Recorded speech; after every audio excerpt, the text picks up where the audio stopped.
Oh,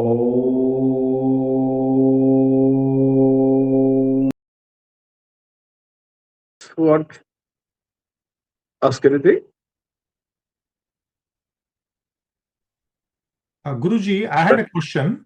If no one has a question, I'll go ahead and ask it.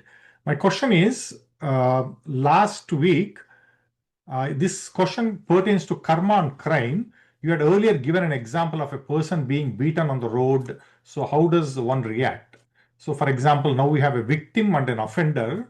So as per the law of karma, both are simply suffering as per their karmic accumulation.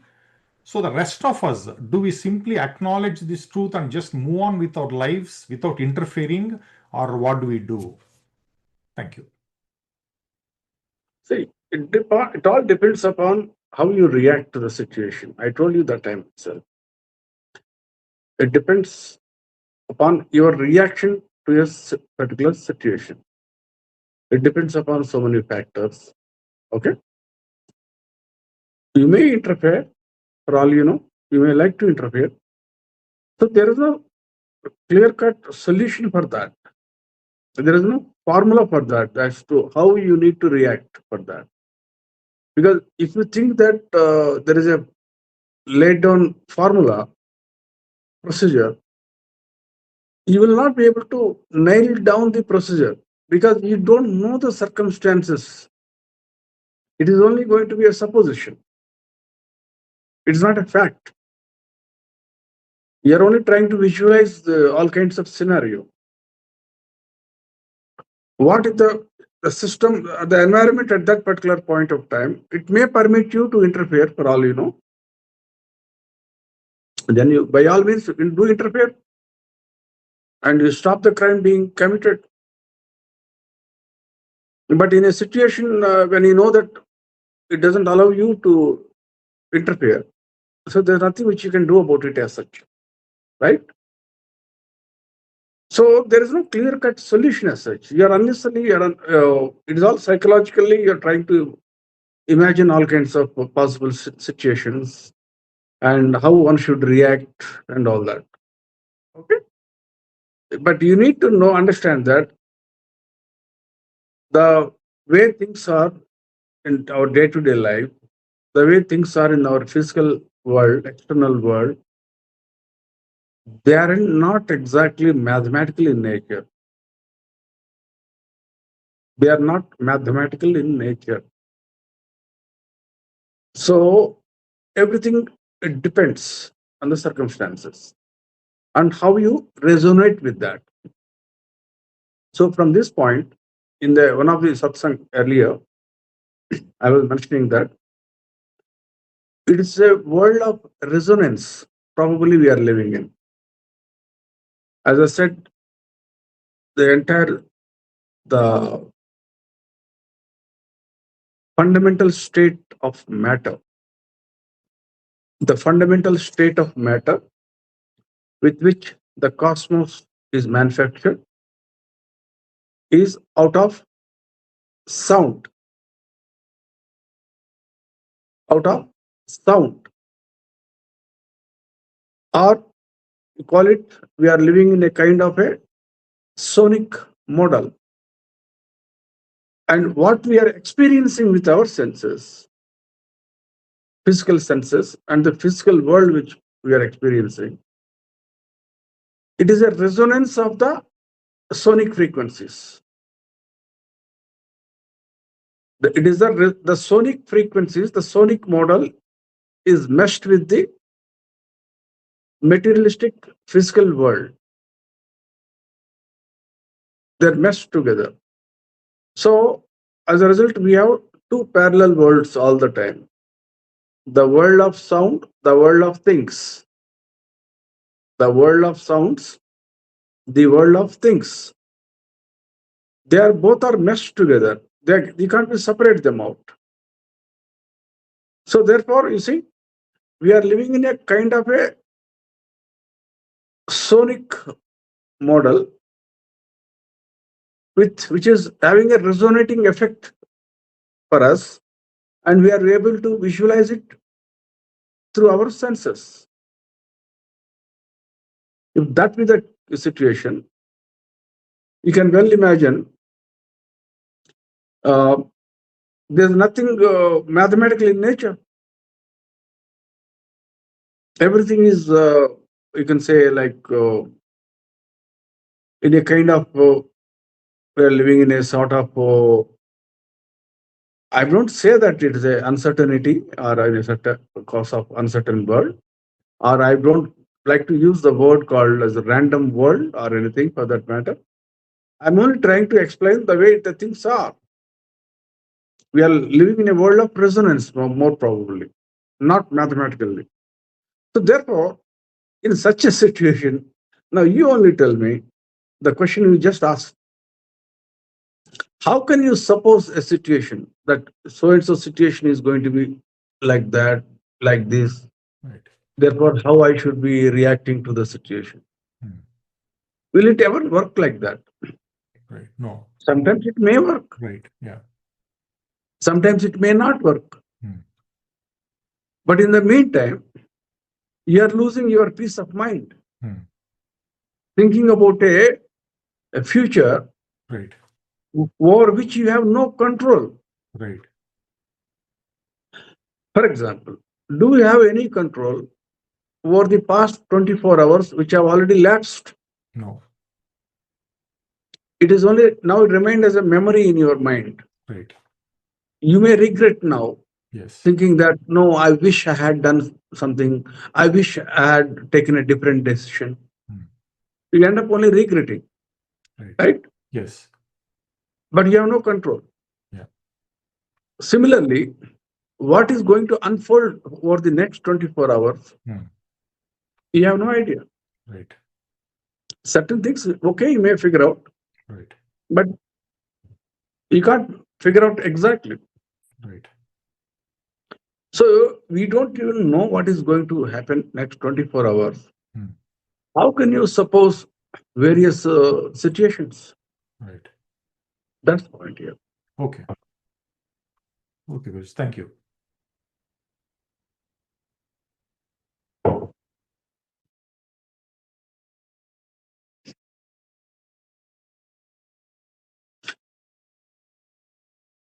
Yeah, anything else? If you want, you can ask.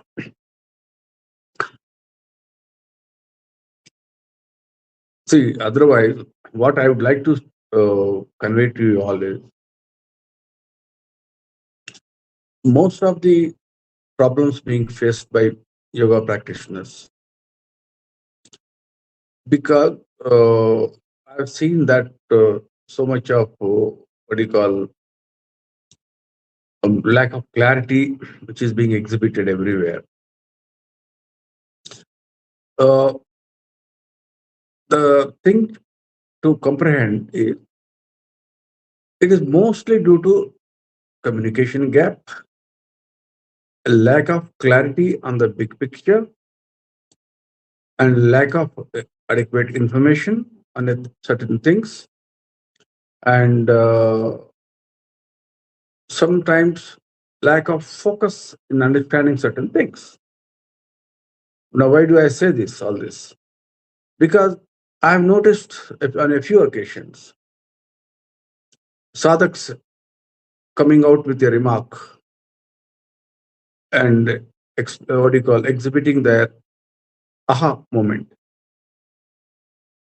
Something I've been telling the same thing for the last several years. They couldn't grasp it. And when they finally grasped it, suddenly they're exclaiming, they're making a remark. Oh, I wish you had told us earlier. Now I tell them that I've been telling the same thing to you all this time. Because you are not able to receive what is being told to you. There is a problem of synchronization between what is said and what is heard. I'll give you a small example, and I'm sure you'll be able to easily figure it out. Let's take an ordinary example in day-to-day life, wherein there is a husband in a house and a housewife. and the woman is cooking for the husband. And casually, let's say one day the husband has made a small remark on one of the dish. I wish you had put in little bit of more spice, particular spice, added this particular spice to the dish. It would have tasted more. The husband is saying it in all his innocence, trying to improve the culinary skill of the wife. But the wife who is listening to this statement, now she will be listening and receiving that same audio translated in a different frequency now. She will now resonate in a different way. She will retort back, when have you ever loved me? When have you ever liked my dishes? Every time you have to make some stupid comment on my dishes. She will retort back. You see that communication gap, what is happening between these two people. Husband means direct. He doesn't mean any other this thing. But the lady who is listening it, she is listening it and understanding, receiving it in a totally different way. So this is what I call it as the resonance. The resonance is not proper here between the husband and the wife. If the resonance of the wife is matching with the frequency of the husband, she will understand it exactly what the husband wants to say. Right? Same is the situation when it comes to when the guru is trying to tell you something. The disciples are not resonating correctly there. When they are not resonating properly, they are hearing it in a differently now, in a different tone and with a different understanding. Mostly, this is the problem I have noticed. And secondly, lack of clarity. When I say lack of clarity, we all know that if you randomly you pick up any mountain top, the mountain top is only one. It is pinpointed. You can pinpoint the top of a mountain. But however, to climb the mountain, there are so many ways and there are so many routes. I'm not talking about a small isolated hillock. I'm talking about, let's say, a mountain peak like Mount Everest, for example, or some other mountain which is more than 8,000 meters tall from the mean sea level. Now you will have different routes. We have got various options to tackle it. Now, no two routes are going to be same. So similarly, in today's world of this illusion, it's all illusion only. Because whatever you are all experiencing it, you are only experiencing it through your limited senses, those five senses. Your two eyes, two ears, your skin, your tongue, and your nose, whatever you can smell. Is there anything else you can perceive? You tell me. They're just five lights, sensory organs, or five sensors, call them. Without these five sensors, you can't perceive anything outside. And whatever you are perceiving, that information, whatever it is being processed by your mind and this intellect and your egoism. There are three things which are processing it now. There are five sensory organs. You are receiving the inputs, and that information is now being colored by your mind. First, emotions are responding. Then, your intellect and egoism are also playing up. So, there are three things acting on it: your mind, intellect, and egoism. whatever you are seeing it. So therefore, when you let's say there are two persons standing, now all the five senses for them, they are same. Biologically, they are same. Because these two persons, they have the same eyes, same ears, same skin, same nose, and the same taste they can perceive.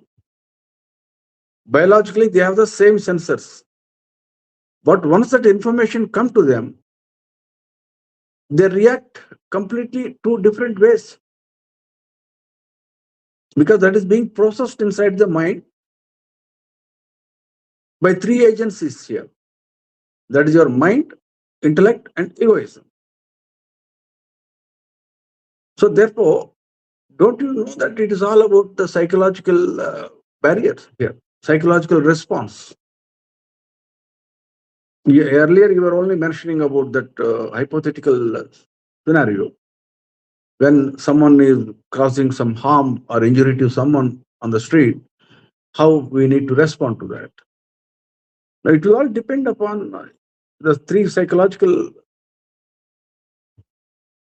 conditions, or the how you are conditioned psychologically. That's it. And here is the catch. It is not only that whatever you are receiving through your five senses, your psychological response is coming. The thing which is being perceived by you is also a reflection of what is already there in the behind. It's a two-way traffic here. Please understand it very clearly. It's not that you are seeing something every day in the world, so therefore you are responding. That is only half the story. That is the later portion of the part of the story, in fact. There is 50% of the story before that. You are experiencing whatever you are experiencing based on the data which is already there in your mind. What we call it as karma. There is the karmic data. So that karmic data is being projected out and it is coming back to you, reflecting back to you. And now your intellect and egoism and mind are taking over now. Now, mostly this is the problem.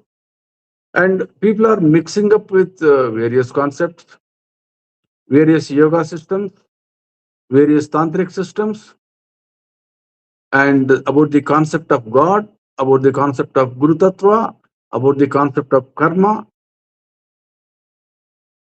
Now we add more spice to that. They have their culture, cultural roots in the form of religion, which they are practicing, their native culture, the customs, the traditions of a society. Now they are all playing up now. They are playing up and they are making the person totally confused. My simple question to you is, there are 8 billion people living on this planet, right? If there are 8 billion people, all of them have the same biological structure. Biologically, their structure is same. Of course, with a little bit of variations in the capabilities. I'm talking about the general structure, biological structure. We all are born with the same neurons. We all are born with the same DNA. Same DNA in the sense, we are all born with the DNA, the genetic coding, humans. So therefore, as a species, we can say that we are earthlings, or rather human beings on a planet Earth. So as a species belonging to the species of, as we call it, Homo sapiens or something, as human beings, the way we see things, the way we hear, the way we smell, the way we taste, and the way we is same, the way we receive. Our sensors are same, right? If there is a sugar, a cube of sugar, I'm sure everyone will taste it, will find it to be sweet only. The experience will be same for everyone. When a small candy is tested, sugar candy, it will be sweet for everyone, right? Similarly, when there is a fragrance of, let's say, rosebud or a jasmine flower, the fragrance is going to be experienced in the same way by everyone, right? So, but where the difference is coming up now? Physically, structurally, we are all same, manufactured in the same way. Karmically, we are different. Yes. Right. Guruji, my question here is, why are we not made aware of the karma we have? For example, if the divinity said, okay, this is your karma, this is how it looks, this is how it looks, if it's all made available to us, we'll make conscious decisions. Why is it hidden from us? Thank you. See, first of all, God has designed the society in a particular manner. It has been in existence all the time, and it will exist all the time. Forget about that situation. The earth won't exist, or the cosmos don't exist. Okay. First of all, we don't even know the situation when it will ever materialize or not. Secondly, the timelines are gigantic. We are aware that in our solar system, scientifically, it is proven that sun has got a limited hydrogen fuel. That means one day the sun is going to exhaust itself, and the solar system, as we are aware, it will come to an end. That's it. Not more than that. Okay? But the timelines involved are gigantic. One is that. Second thing is, because of that, the human being is taking so many lifetimes. So why all this? Just imagine you are doing your internet surfing on your laptop. Don't you clear the cache? Don't you clear your browsing history? Whether it's mobile or internet, don't you do that? Otherwise, the instrument will stop responding properly. Right? So, somewhat in the similar way, if a human being remembers all his past karmas, firstly, it will also happen. Generally, it is said that in the last birth of a person, indeed is going to remember. This generally it is said that. And secondly, he will not be able to bear the pain. See, let's be frank on this. You're asking this question with the supposition that we all have been saints in our past life, right? What if we were sinners in our past life? What will happen if we have committed horrific sins in our past life? And if we remember those karmic actions, do we want to remember it? Really? Actually, the nature has done a favor on the humanity, on the mankind, by so that they don't remember what they have done. However, the karmic imprint is still there. It hasn't gone. It is not going to go anywhere. So therefore, actually, God has done a favor to mankind. That's why they don't remember what they have done. Because if you start remembering all your previous actions, firstly, you probably may go mad. We may lose our sanity. God knows what all we committed. So that therefore, it is not supposed to work that way. That's why God has chosen to create the mankind or the human species in a certain as per a certain design, so that the data they will carry forward from birth to birth, and they will keep experiencing it continuously till the time the data is exhausted, right? Because the mechanism is also inbuilt. The moment the data is exhausted, they will realize their own divine nature and they will merge with the divine. That is the basic trick here. That is the basic purpose of human existence.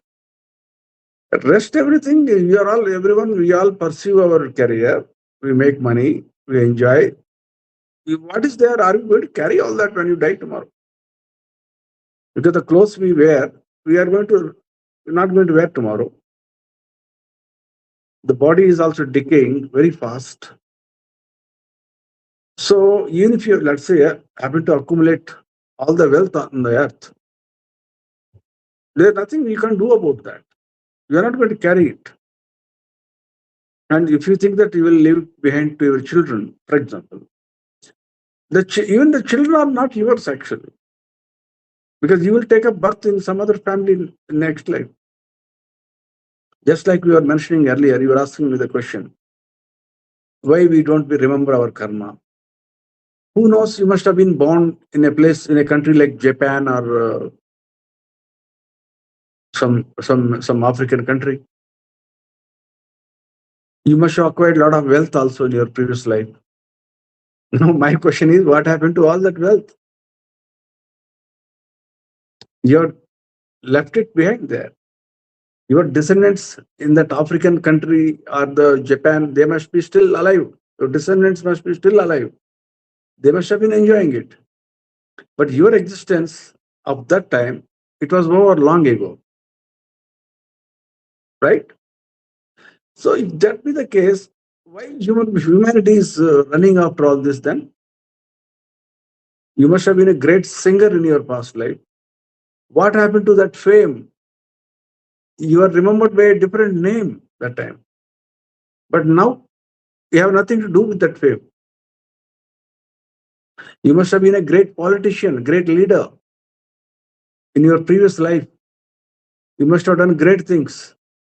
But what it means to you now in this lifetime? Suppose even if you remember it also.